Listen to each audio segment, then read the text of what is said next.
ফোঁটা খাবে, মানে পেট ভরে নাই। কথা বলছেন না কেন? এ ধরনের মহিলা পুরুষ আছে না নাই? কথা বলছেন না কেন? আছে না নাই? আরো খাবো, আরো দাও। আমার আল্লাহকে আর দিব না, তুই সিটার পজিশনে যাবি, আমি যা দিয়েছি ওটা নিয়ে খুশি হ। আশেপাশে কে খাইলো না, কত ফেরাউন কত নমরুদ সারা জগৎ দখল করেছে মেলা, সেটা যদি সংগ্রহ করতে চাস তাহলে তুই বিপদে পড়বি। ওরা দুনিয়ায় খাচ্ছে, ওরা অনাদিকাল জাহান্নামে থাকবে। আর দুনিয়ায় অল্প খা, অনাদিকাল তোকে আমি জান্নাতুল ফেরদৌসের মেহমান বানাবো, আসমান জমিনের পুরা জগতের বাদশাহী দান করবো। তোমাকে যে জান্নাত দিব, আর দোহা কারদিস সামাওয়াতি ওয়াল আরদ, তোমাকে যে জান্নাত দেব সে জান্নাতটা আসমান জমিনের সমান। আমি কতবার আপনাদের বুঝাবো, দুনিয়াতে আল্লাহওয়ালা কখনো অতিরিক্ত পাবে না, কারণ এটা অস্থায়ী জগৎ, স্যাম্পল এরিয়া দেখে যদি বিপদে পড়েন তাহলে গুদাম দেখলে কি করবেন? কথা কয় না কেন? যে স্যাম্পল দেখে পাগল হয়, হায় হায় এত ভালো, তো গুদাম দেখলে তো ওই হার্ট ফেল করবে। আমার মালিক বলে এই জন্য স্যাম্পল থেকে পাগল হলো না, দুনিয়াটা স্যাম্পল এরিয়া। এখানে যে মহিলা পেয়েছ, হুর গেলমানের তুলনায় 1000 গুণের 1 গুণ তার ভিতরে নেই। তোমাকে এই এলাকায় যে এখানে যে নিয়ামতগুলি দেওয়া হয়েছে, জান্নাতের কোন নিয়ামতের সাথে তার কোনো তুলনাই দেওয়া যাবে না। সুবহানাল্লাহ বলবেন না জোরে? তো কাজে তুমি সেটা নিয়ে যদি পাগল হয়ে যাও তাহলে তুমি অনাদি অনন্তকাল কি নেবে?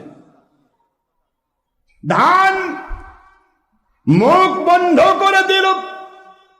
বোটানিক, যেটা বোটানিক বিদ্যা, উদ্ভিদ বিদ্যা, যারা লেখাপড়া করেন, যারা বোটানি নিয়ে লেখাপড়া করছেন তাদের খেদমতে বলবো, চিটা ধানের ইতিহাস ওনারা বুঝবে ভালো। কথা বলছেন না কেন? ধান অল্পে তুষ্ট হয়ে গেল, মুখ বন্ধ করে দিল, 1 ফোঁটা, কয় ফোঁটা? 1 ফোঁটা শিশির বিন্দু ওই ধানের ভিতরে 1 ফোঁটার বেশি ঢুকবে না। 1 ফোঁটার বেশি দিলে সকালবেলা রোদের চাপ পড়লে ওর মুখ এমনি বাস্ট হয়ে যাবে। কথা বলছেন না কেন? ধরে রোদের তাপ পড়লে ভিতরে বুদবুদ শব্দ হবে।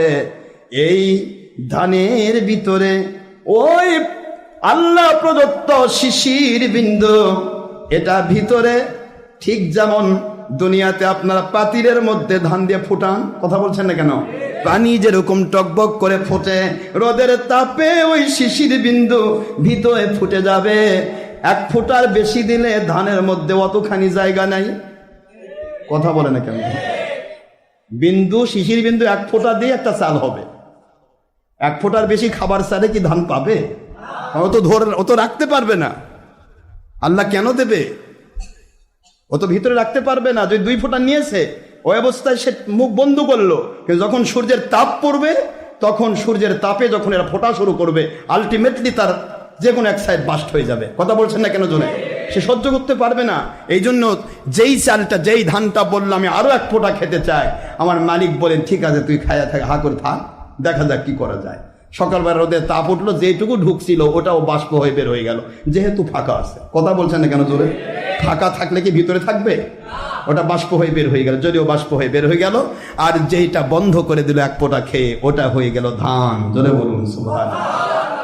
এটা দিয়ে আমি প্রমাণ করি আপনাদেরকে, অল্পে তুষ্ট যারা, পুরুষ হোক, মহিলা হোক, জিন হোক, ইনসান হোক, আলেম ওলামা হোক, ওলিয়া উলিয়া হোক, অল্পে তুষ্ট মালিক রব্বুল আলামিনের কাছে যারা তুষ্ট, আল্লাহ পাক গোটা জগৎ তাকে ঢেলে দেন। যতটুকু ধৈর্য তার ক্ষমতা আছে, তার গ্রহণ করার ক্যাপাসিটি আছে, তার ক্যাপাসিটর, তার সার্কিট যে পরিমাণ নিতে পারবে, এই পরিমাণ আল্লাহ তাকে ভরে দিবে। জোরে বলুন সুবহানাল্লাহ। এখন একটা ভিক্ষুক দিনে 100 টাকা পায় খুশি, এখন তাকে যদি হঠাৎ করে আল্লাহ 10 কোটি টাকা দিয়ে দেয়, ও তো হাত ফেল করে মরবে। কথা কোনা কি বলেন না কেন? ভিক্ষুকে আল্লাহ 10 কোটি দিবে? কেন দিবে না? কারণ ও সহ্য করতে পারবে না, তার ভিতরে সেই ক্যাপাসিটর নেই, সে সহ্য করতে, হঠাৎ করে দিলে সে বদহজম হয়ে যাবে। অনুরূপ ভাবে যারা যত বেশি মালিককে খুশি করবে, তার ভিতরে আল্লাহ পাক সার্কিট আর ক্যাপাসিটর তত বেশি বাড়ায় দেবে। আপনি বুঝতে পারতেছেন না আমার কথা?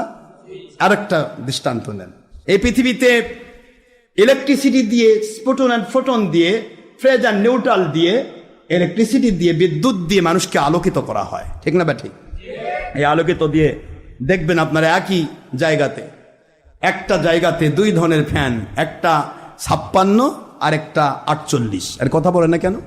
48 সাইজটাও বিদ্যুতের সাথে সংযোগ, 56 সাইজও বিদ্যুতের সাথে সংযোগ, আরো বেশি 4 পাখা যেটা 75 বা 66 বড় পাখা, সেটাও বিদ্যুতের সাথে সংযোগ। কিন্তু সার্কিটের কম বেশি আছে না নাই? একটু জোরে বলবেন না, কম বেশি আছে না নাই?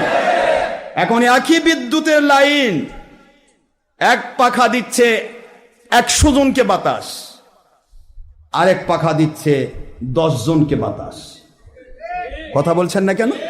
বাতাস দুটাই দিচ্ছে, কারেন্টের সাথে সম্পর্ক দুটারই, কিন্তু দুই ধরনের সার্কিট থাকার কারণে কানেকশন ঠিকই আছে, তারপরেও কিন্তু তার ক্যাপাসিটর কম হওয়ার কারণে একটা দিচ্ছে 10টাকে, আরেকজন দিচ্ছে 1000 লোককে বাতাস দিচ্ছে। কথা বলছেন না কেন? বৈদ্যুতিক বাল্বের ক্ষেত্রে দেখুন, এখন এলইডি বাল্ব সবচাইতে কঠিন। আগে তো আমরা 100 বাল্ব লাগাতাম, তাও আলো টুর করে। কথা কন না কেন? এই 100 বাল্ব জ্বালালো টুর করে, খালি কারেন্টই খায় কিন্তু আলো লাল টকটকা। এখন জগতে তারপরে আসলো এনার্জেটিক, তারপরে আসলো এখন এলইডি। এখন এলইডি বাল্ব এমন হয়েছে 15 ওয়াটের বাল্ব দিলে আপনি রাখা পাবেন, চোখ ঝলসে যাবে। 15 ওয়াটের বাল্ব দিয়ে দেন এলইডি, দেখবি যে 15 ওয়াট দিয়ে গোটা এলাকা ফাঁক হয়ে গেছে। কেরে কি হলো? কারণ এর ভিতরে সার্কিটটা ঠিক সেভাবেই তৈরি করা হয়েছে, অল্প খায়াই বেশি আলো দেয়। কথা বলছেন না কেন জোরে? আমার কথা কি বুঝে আসেন আপনাদের? অনুরূপ ভাবে পৃথিবীতে যারা হক্কানি ওলিয়া আউলিয়া, হক্কানি আলেম ওলামা, তাদেরকে আমার আল্লাহ পাক ওইভাবে সার্কিট সিস্টেম করেন। কোন আল্লাহর ওলি দ্বারা 10 জন মানুষ হেদায়েত হবে, কোন আল্লাহর ওলি দ্বারা 100 জন মানুষ হেদায়েত হবে, কোন আল্লাহর ওলি দ্বারা একটা পাড়ার লোক হেদায়েত হবে, কোন আল্লাহর ওলি দ্বারা একটা গ্রামের লোক হেদায়েত হবে, কোন আল্লাহর ওলির দ্বারা একটা ইউনিয়ন বা একটা থানা বা একটা জেলার লোক হেদায়েত হবে, কোন আল্লাহর ওলি দ্বারা সারা পৃথিবীর লাখ লাখ কোটি কোটি মানুষকে আল্লাহ হেদায়েত দান করবেন। এটা হলো আল্লাহ প্রদত্ত সার্কিট আর ক্যাপাসিটরের বিষয়। জোরে বলুন সুবহানাল্লাহ। এই জন্য অল্পে তৃপ্ত যারা, তাদের ভিতরে সার্কিট পজিশন আল্লাহ বাড়াই দেন। খাবে অল্প, নেবে অল্প, কিন্তু দেবে বেশি। কথা বলছেন না কেন? আপনি এদিকে চিন্তা করেন, 100 ওয়াট খাইতো, অথচ এখানে জ্বালালে খেলে টুট্টুর করে আলো দেখা যায় না, এত বড় বাল্ব।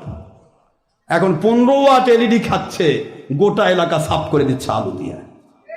বিজ্ঞান যত বাড়বে, আল্লাহ পাকের কোরআন বুঝানো মানুষকে তত সহজ হবে। আমি আপনাদেরকে বাড়াতে চাই না, অল্পে তৃপ্তির বিষয়ে আমি আপনার ছোট্ট একটা ঘটনা বলি। কষ্ট হচ্ছে না তো আপনাদের? কষ্ট হচ্ছে? ছোট্ট একটা কথা বলে আমি শেষ করে দেব, কারণ এখানে আমাদের একটু example is better then good advice, এটা কথা রয়েছে। আল্লাহ বললেন যে শুকরিয়া অল্পে যারা শুকরিয়া করে আমি আল্লাহ তাদের বাড়াই দেই। এই ওয়াদাটা কার? আর পেয়েও যে শুকরিয়া করে না, খালি অতৃপ্ত। আমি আপনাদেরকে এখনই বললাম, আপনি অবৈধ পন্থায় অর্থ আয় করেছেন, আপনার স্ত্রীকে 5000 টাকার বেনারসি শাড়ি দিয়েছেন 10,000 টাকা, তারপরও বইয়ের মুখ ফুলান, ভালো না, পার্শ্বের বাড়ির কত সুন্দর শাড়ি, আমারটা ভালো না। আবার একটা রিক্সাওয়ালা 500 টাকার একটা শাড়ি নিয়ে এসে দিয়েছে, খুশি, মহা খুশি। বউ আরো বাজে বলে বেড়াচ্ছে, দেখ আমার স্বামী রিক্সা পেলে কত সুন্দর একটা শাড়ি নিয়ে এসে দিয়েছে। দুটাই শাড়ি। আপনি 10,000 টাকা বেনারসি শাড়ি দিয়ে খুশি করতে পারলেন না স্ত্রীকে, আরেকজন 500 টাকা দিয়ে তার স্ত্রীকে খুশি করে ফেলেছে। দুটাই শাড়ি, দুটাই 3 পিস, দুটাই খাওয়া। আপনার ফ্রিজ ভরা মাছ গোস্ত, ফ্রিজ ভরা আপনার ফলমূল পচে যাচ্ছে, গড়ে বেড়াচ্ছে, খাওয়ার লোক নাই। আর আপনি গরিব মানুষের দিকে তাকান, এক বছরে 6 মাসে বাড়িতে একটা আপেল এসেছে 1 কেজি, আর কি তৃপ্তির সাথে খায়। কথা বলছেন না কেন? কি তৃপ্তি সহকারে খায়, কি খুশি, মহা খুশি হয়ে বলে আল্লাহ আপনার লাখোরই শুকর, আপনি এত সুন্দর জিনিস তৈরি করেছেন, আপেল সেফল তৈরি করেছেন, যেটা আল্লাহর নিয়ামত আমরা খেলাম। অবশ্য ওই আপেল বড় লোকের বাড়ি গড়ে বেড়াচ্ছে, কেউ খায় না, গড়ে বেড়ায়, খালি গড়ে বেড়ায়, তৃপ্তি নাই। কথা বলেন না কেন জোরে? একই আপেল তৃপ্তি দিচ্ছে তৃপ্ত আত্মাকে 1 কেজি আপেল, ওই একই আপেল 5 কেজি 10 কেজি আপেলও অতৃপ্ত আত্মাকে শান্তি দিতে পারছে না। আমি শুধু দৃষ্টান্ত দিচ্ছি, example is better then good advice. আমি আপনাদের ক্ষেত্রে আরজ করছি, মৃত্যু আসবেই, যে কেউ। আজরাইল কিন্তু কাউকে চিনে না, কার বয়স একদিন আর কার বয়স 100 বছর। কেউ অসুস্থ অবস্থায় দাদা হাসপাতাল ক্লিনিকে মৃত্যুর প্রহর গুনছে, অনেকে বলে মৃত্যুর সাথে পাঞ্জা লড়ছে। সাবধান, পাঞ্জা লড়া মানে কথা বলে কেন? পাঞ্জা লড়া বোঝেন? আপনার পাঞ্জা আমার পাঞ্জা গুতাগুতি করতেছি, কে ফেলান পারে, কে ফেলান পারে, কথা করছেন না কেন? যে পারে সে কি হবে? জিতবে। মৃত্যুর সাথে পাঞ্জা লড়তেছে।